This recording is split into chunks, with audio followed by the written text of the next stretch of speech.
Gerakan kerohanian di India sinonim dengan fahaman pluralisme agama.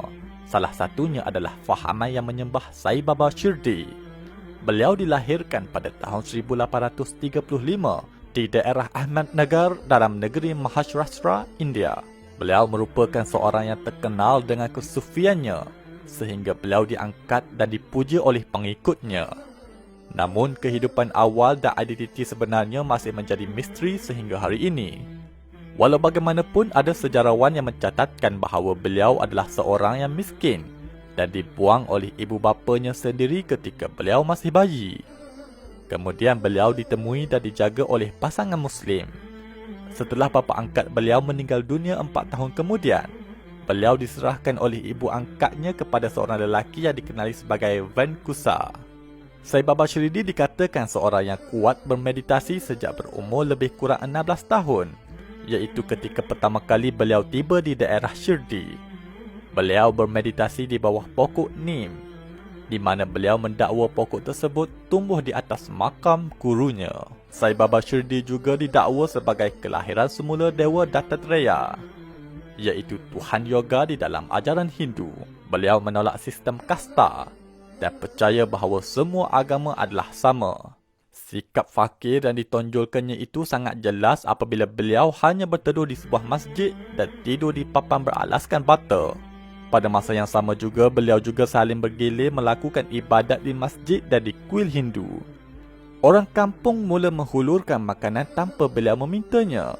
Saban hari, orang sekelilingnya mula percaya bahawa beliau bukanlah orang biasa. Sebaliknya, seorang yang soleh yang mempunyai kuasa yang luar biasa. Di antara keajaiban yang dimiliki oleh Sai Baba Shirdi ini ialah beliau pernah menyembuhkan orang tua yang buta, menyalakan pelita dengan menggunakan air dengan menggantikan minyak, dan sering mengetahui apa yang ada di dalam fikiran seseorang. Meskipun begitu, Kevin Shepherd mendakwa bahawa Sai Baba Shirdi menjadi terkenal bukanlah disebabkan keajaiban yang dilakukannya. Sebaliknya, beliau suka menghadiahkan abu suci yakni udi kepada tetamunya sebagai tanda memberkati mereka. Di dalam sebuah karya sastra bertajuk Life of Sai Baba yang ditulis oleh Puj Yasri, ada mengatakan bahawa pada mulanya Sai Baba Shirdi menolak untuk menghalang penyembahan terhadap dirinya. Namun pemujanya engkar. Malah ada yang berkata, kamu adalah Tuhan yang berjalan dan berbicara. Akibatnya penyembahan ini tidak dapat dielakkan. Pengikut beliau juga memujuknya dengan mengatakan bahawa pemujaan ini bukan sahaja dapat memberi manfaat kepada ramai, bahkan ia bermanfaat kepada negara dan agama di atas nama kemanusiaan. Akhirnya beliau bersetuju dan mula mempromosikan dirinya.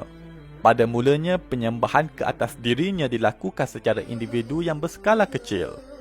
Lama-kelamaan ia berkembang kepada penyembahan secara besar-besaran seperti Pandharpur, iaitu sebuah bandar yang terkenal sebagai tempat melakukan ziarah sehingga hari ini.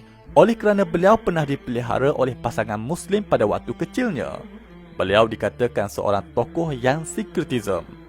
Para akademik bercanggah pendapat mengenai statusnya, sama ada dia adalah seorang Muslim Sufi ataupun Hindu.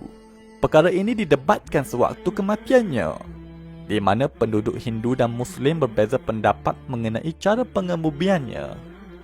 Akhirnya beliau dikebumikan mengikut ajaran Hindu kerana undian majoriti adalah di kalangan penganut Hindu.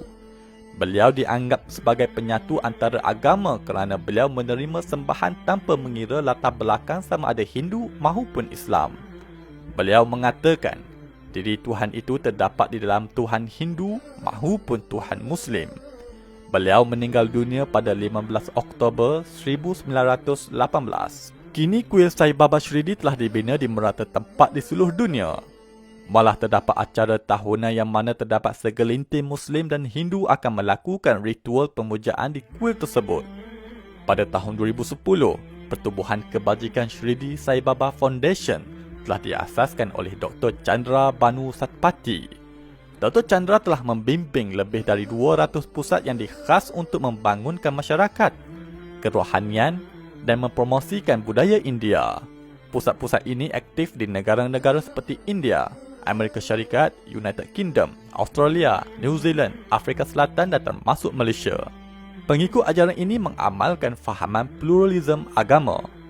Jika di Malaysia kita sinonim dengan beberapa fahaman yang menyebarkan pluralisme agama, maka salah satunya adalah pengikut kepada Sai Baba Shirdi. Realitinya di India, pengikut Sai Baba Shirdi adalah dari kalangan Muslim dan Hindu yang melakukan ibadat di kuil yang sama. Sebagai seorang Muslim, ingatlah kita kepada firman Allah di dalam Al-Quran. ألا لله الدين الخالص والذين اتخذوا من دونه أولياء ما نعبدهم إلا ليقربونا إلى الله زلفى إن الله يحكم بينهم فيما هم فيه يختلفون إن الله لا يهدي من هو كاذب كفار الحليم العظيم الغفور الشكور العلي الكبير